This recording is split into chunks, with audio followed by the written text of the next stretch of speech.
ఈరోజు డివిజన్ పర్యటనలో భాగంగా 32వ డివిజన్లో పర్యటన జరుగుతుంది.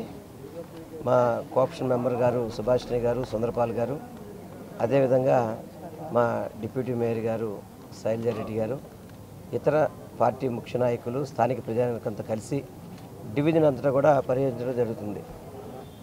ఈ డివిజన్లో ప్రజల నుంచి చక్కటి స్పందన వస్తుంది. ఎందుకంటే ప్రతి ఒక్కరికి కూడా మంచి జరిగింది, ప్రతి ఒక్కళ్ళు కూడా మమ్మల్ని స్వాగతిస్తున్నారు. ఎందుకంటే గతంలో అందరూ కూడా ఇది ఒకటే చూస్తున్నారు, 2014 నుంచి 19 వరకు పరిపాలన ఎలాగుంది, 19 నుంచి ఇప్పటివరకు పరిపాలన ఎలాగుందని అందరూ కూడా తేడా చూసి మళ్ళీ జగన్మోహన్ రెడ్డి గారు వస్తే కానీ ఈ పరిపాలన కంటిన్యూ కాదు, ఇదే విధంగా కంటిన్యూ అవ్వాలంటే మళ్ళీ జగన్మోహన్ రెడ్డి గారు కావాలని చెప్పని రాష్ట్ర ప్రజలందరూ కూడా, ముఖ్యంగా మా నియోజకవర్గ ప్రజలు కూడా అదే కోరుకుంటున్నారు.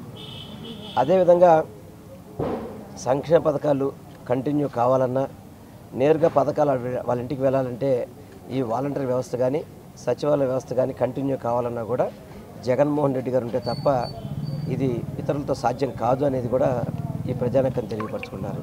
నేను ఒక్కటే చెప్తున్నాను, దాదాపు నేను 2 నెలల నుంచి ఆల్మోస్ట్ 50 రోజుల నుంచి ప్రతి వార్డు పర్యటిస్తున్నాను. ప్రతి వార్డులో కూడా చక్కటి స్పందన వస్తుంది.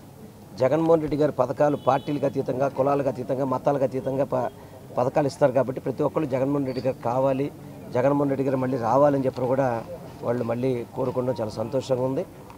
ఏదేమైనా కానీ నిన్న చిలకలూరిపేటలో ఒక దేశ ప్రధాని, ఒక రాష్ట్రానికి చాలా పెద్ద నాయకుడు అని చెప్పుకునే 40 ఏళ్ళ ఇండస్ట్రీ, అదేవిధంగా పవర్ స్టార్ అని చెప్పుకునే రాజకీయాల్లో పవర్ లేని స్టార్ ఒక అతను ఉన్నాడు.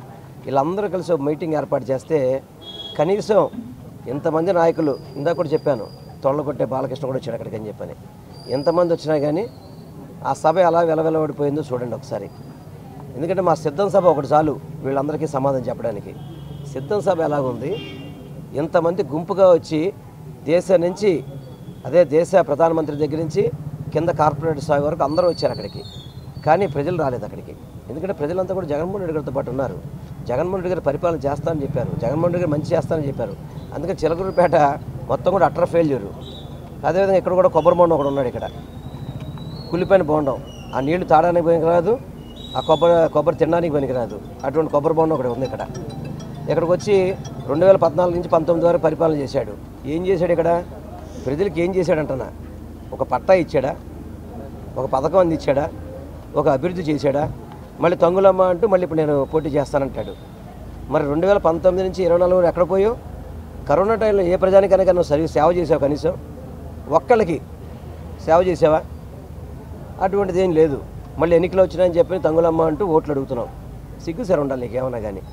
మళ్ళీ ఓట్లు అడగకుండా అతను రాడు, ఓట్లు అడగ రాడు. ఎందుకంటే స్టైల్ అన్నమాట, జనాలు మనం కలవకూడదు, జనాలు మనం ఎవరితో టచ్లో ఉండకూడదు అని చెప్పే తెలుగుదేశం రాజకీయం ఆ విధంగా ఉంటుంది. నేను ఒకటే చెప్తున్నాను, ఓటు అడగని వ్యక్తి, మీ ఇంటికి వచ్చి ఓటు అడగని వ్యక్తి పరిపాలన చేస్తాడని నమ్మకం ఉందని అడిగితే ప్రతి ఒక్కరు మాకు అటువంటి వ్యక్తి మీద నమ్మకం లేదు, మేము ఎప్పుడు కూడా బాగుండవు అనే వ్యక్తిని చూడలేదు, అటువంటి వ్యక్తి మాకు అవసరం లేదు అని చెప్పని ఈరోజు ఇక్కడ ప్రజానీకం చెప్తున్నారు.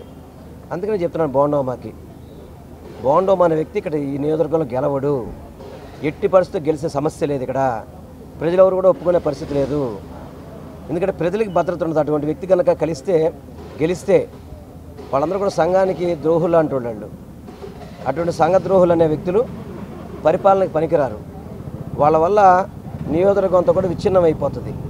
ఎక్కడ స్థలం కనబడితే ఆ స్థలం కబ్జా చేయడం, రౌడీజం చేయడం, భూదందాలు చేయడం, అదేవిధంగా చందాలు వసూలు చేయడం, డబ్బులు వసూలు చేయడం, మామూలు వసూలు చేయడం, ఇటువంటి వ్యక్తులు మా కొద్దు బాబోయ్ అని చెప్పని ఈ నియోజకవర్గ ప్రజలు చెప్తున్నారు. తప్పకుండా జగన్మోహన్ రెడ్డి గారి నాయకత్వంలో ఇక్కడ ఎమ్మెల్యేగా నేను, ఎంపీగా కేసీఆర్ నాని గారికి అత్యధిక మెజార్టీతో ఈ డివిజన్ నుంచి వస్తుందని చెప్పని ప్రజల యొక్క దీవెనలే మాకు తెలియజేస్తామని చెప్పి మేము అందరూ కూడా తెలియపరచుకుంటాను.